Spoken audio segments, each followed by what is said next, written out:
Welcome everybody to beautiful British Columbia. My name is TJ Lavin. I'm Pro BMX Dirt Jumper. I'll be your host for this season of the Real World Road Rules Challenge. Hello, everyone, and welcome back to another season of the challenge. We're going all the way back to 2010, which was 13 years ago. I was in like my first or second year of high school. And wow, holy shit, I'm old now. Anyways, this is the second season of Fresh Meat, which just means that these new contestants aren't from other reality TV shows like The Real World. They weren't part of the Real World versus Road Rules challenges in the past. These kids, if I can call them that at all, had to send in these awkward and cringy casting call tapes, which in my opinion is the best way to cast for reality TV, especially shows like The Challenge, because it gives a sort of like familiarity and a sense of, just having like regular people on the show. Nowadays, the cast is from social media and other reality TV shows that are already popular, so the challenge is kind of just full of influencers and social media stars. People who like always know where the camera is, and they're trying to make themselves look as good as possible, so that's why you don't really get to see the drunken, crazy nights like we used to, like we will in this season. But, without further ado, let's jump in to Season 1 and head to Whistler, BC. Guys, can you please come out here?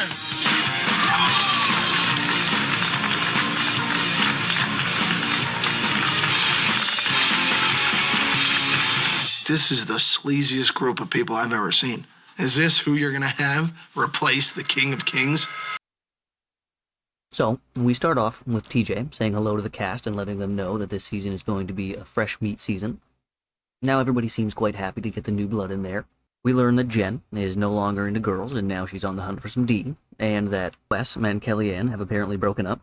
It's also here that we get our first look at a young lady who will eventually become one of the most loved, then become one of the most hated, and now is probably the most controversial challenger the show has ever had.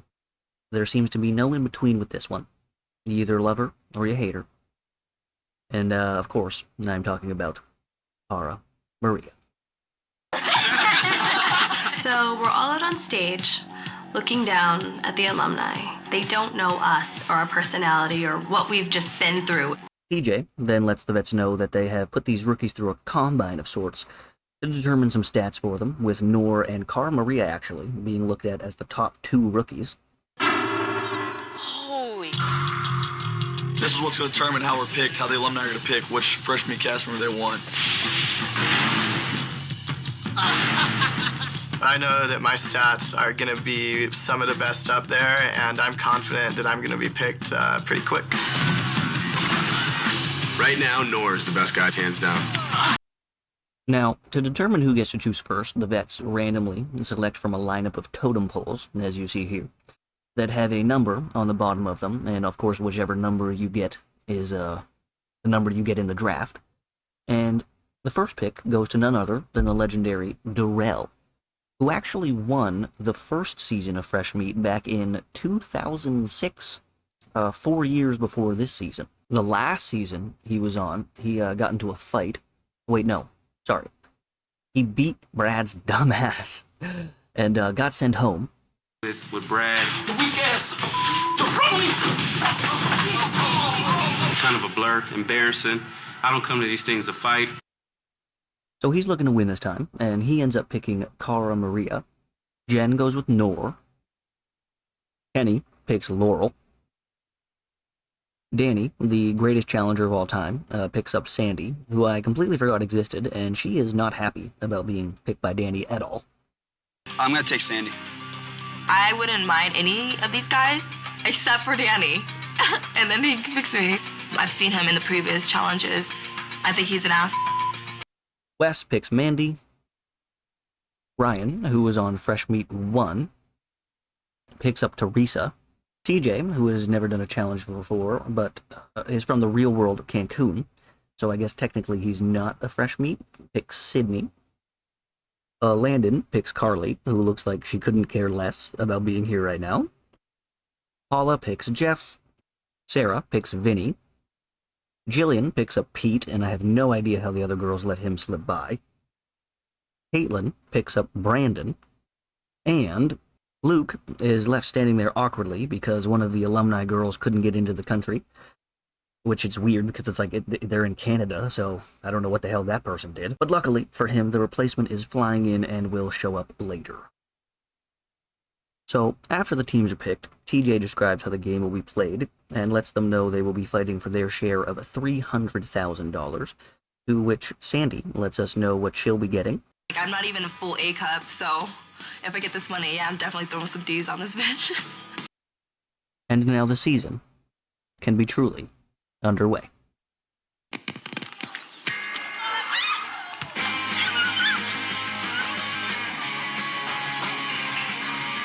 This is like an amazing house. It is a giant log cabin surrounded by mountains and woods. This is the best challenge house ever. I think Oprah would be jealous of this house. This house is sick. I don't think they should let us live there. Have they seen what we've done? Now that everyone is settled into the house, and the partners are starting to get to know each other, Luke's veteran partner shows up, and it is none other than motherfucking Evelyn, who is a complete badass and one of the best female challengers ever. She actually made her challenge debut on Fresh Meat Season 1, and is still a fan favorite to this day, even after not being back on the show for years and years.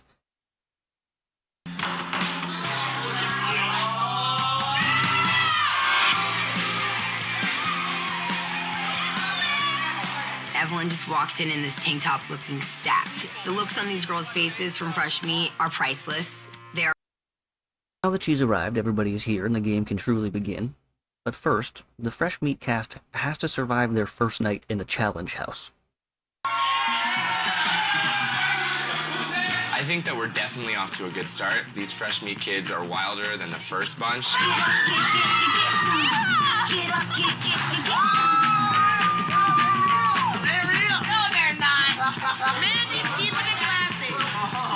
These Fresh Meat kids do not know how to hold their liquor. Oh my gosh, it's the first night.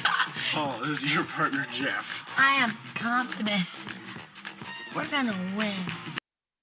And here we see why the older seasons are so much more universally liked. It just felt like one big party, and the challengers actually seemed like they had fun. This is only the first night, and you've got dudes passing out drunk, ladies flashing boobies, Mandy is mowing down on some macaroni and cheese, and people are just, making fools of themselves, and it's wonderful. Nowadays, on the first night, you get a crappy pre-planned speech by somebody, and everyone has, maybe a sip of champagne, and then it's everyone going off to their own rooms and their own friends they came in with. The newer challengers they're much too aware of the cameras. Now, moving on, it doesn't take very long for the alliances to start forming, and for Kenny to start talking gameplay with Jen and Ryan and others in the house, who he lets know that for now, he's going to have to play along with Wes's game because he just doesn't have the numbers, and that Wes's first plan is to get Darrell out of the game because he knows that if Darrell makes the final, he's probably going to win. All right, guys, welcome to your first challenge here in beautiful British Columbia. Today, you guys are going to be playing Dirty Mouth. All right, so the house heads out for their first challenge of the season, where TJ lets them know they will be playing Dirty Mouth, where there's a giant mud pit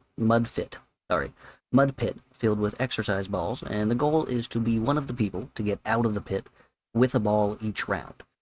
The catch is that you're blindfolded, and you have to listen to your partner's instructions to actually get to a ball, or to somebody who has one, and take it away from them, and then escape the pit.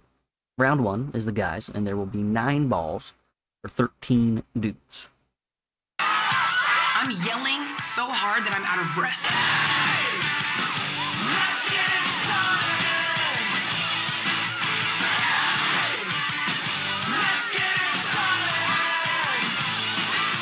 Sydney's distinct voice is definitely helping me right now. It separates her from, the average white girl who's screaming for their partner.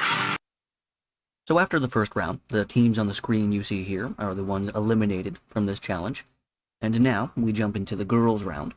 I'm a martial artist, so blind fighting is something that I've been trained to do. I rather enjoy it.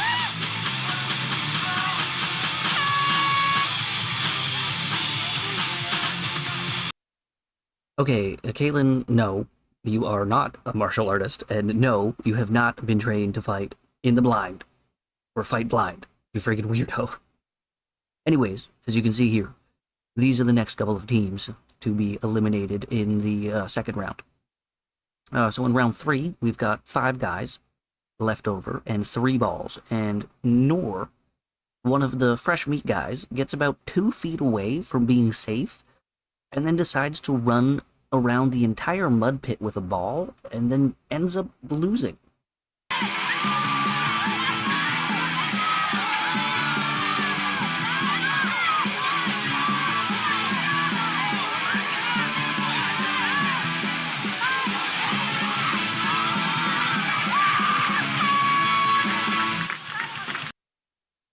So now we move to the final round with Carly, Laurel, and Caitlin.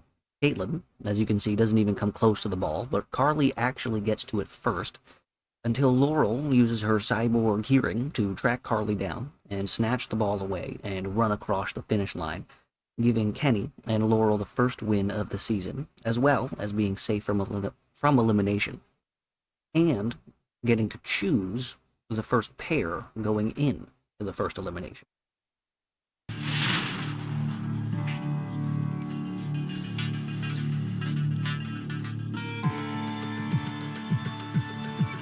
What's up, guys?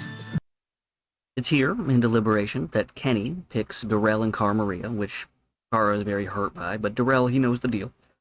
And it's also in this first deliberation that Kenny really learns how much political power Wes holds in the game right now, because he is shocked to find out that Wes has gotten the entire house to vote against Jillian and Pete. So now that we have our 2 elimination contenders, we might as well head there. We get started? Yep. All right, this is Exile. It's called Lost and Found. When I say go, you and your partner are going to navigate your way down a trail. It's going to take you deep into the forest. Along the way, there'll be checkpoints and puzzles. You cannot begin a puzzle without your partner. There's a 15-minute time limit for each puzzle. The entire time, you will be carrying these very, very heavy backpacks. First team to cross the finish line with your backpacks, win today's elimination round, and stay in the game. Loser goes home empty-handed. So the teams are off, and then at the first checkpoint, both teams actually time out, and on the second puzzle, Darrell and Cara get there first, but Jill and Pete get it done first. And now it's on to that third and final puzzle, and a race to the finish line. Darrell and I are realizing that we're hearing voices, the road's ahead, either we have it or we don't.